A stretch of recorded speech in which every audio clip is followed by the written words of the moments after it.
اعوذ باللہ من الشیطان الرجیم بسم اللہ الرحمن الرحیم قال اللہ تعالی فی القرآن المجید وَجَعَلُوا لِلَّهِ مِمَّا ذَرَأَ مِنَ الْحَرْثِ وَالْأَنْعَامِ نَصِيبًا فَقَالُوا هَذَا لِلَّهِ بِزَعْمِهِمْ وَهَذَا لِشُرَكَائِنَا فَمَا كَانَ لِشُرَكَائِهِمْ فَلَا يَصِلُ إِلَى اللَّهِ وَمَا كَانَ لِلَّهِ فَهُوَ يَصِلُ إِلَى شُرَكَائِهِمْ سَاءَ مَا يَحْكُمُونَ۔ سورۃ الانعام کی آیت نمبر 136 نمبر آیت ہے۔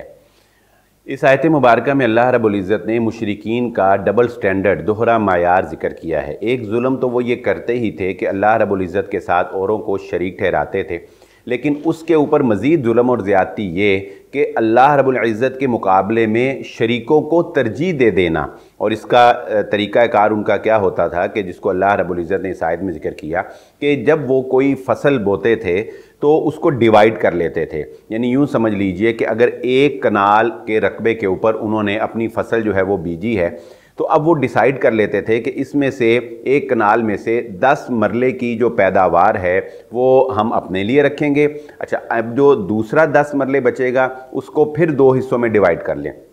5 مرلے، یعنی یوں سمجھ لیں کہ رائٹ سائڈ کا جو 5 مرلے ہے یہ ہمارے لات، عزا، منات اور وہ سارے بت جن کو وہ اللہ رب العزت کے ساتھ شریک ٹھہراتے تھے ان کے لیے ہے، اور چونکہ وہ اللہ رب العزت کو بھی مانتے تھے تو کہتے تھے کہ جو لیفٹ سائڈ کا 5 مرلے ہے یہ اللہ رب العزت کے لیے، اس کی پیداوار جو ہے وہ ہم دیں گے۔ اب ہوتا کیا ہے کہ اگر 5 مرلے کی پیداوار جو شریکوں کے لیے ہے، شرکاء کے لیے ہے، اگر وہ پیداوار کم ہو جاتی ہے تو اللہ رب العزت کے لیے جو منتخب حصہ تھا اس میں سے اناج اٹھا کے وہ اپنے شریکوں کے حصے میں ڈال کر ان کی پیداوار پوری کر دیتے تھے، اور اللہ رب العزت کے لیے جو حصہ مقرر تھا اس کی خیر ہے۔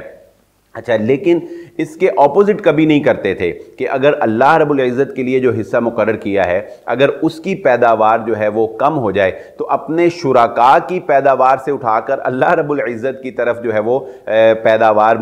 جو ہے وہ پوری کرنے کے لیے اس کو کبھی کنورٹ نہیں کرتے تھے۔ یعنی اللہ رب العزت ان کو یہ بات بیان کر رہے ہیں کہ تم کتنے گری ہوئی حرکت کرتے ہو کہ ایک تو اللہ رب العزت کے ساتھ شرک کرتے ہو، اور شرک بھی اس درجے کا کہ تمہارا معیار اللہ رب العزت کے لیے کچھ اور ہے اور اپنے شرکاء کے لیے کچھ اور ہے، یعنی اپنے شرکاء کو اللہ پر ترجیح دیتے ہو۔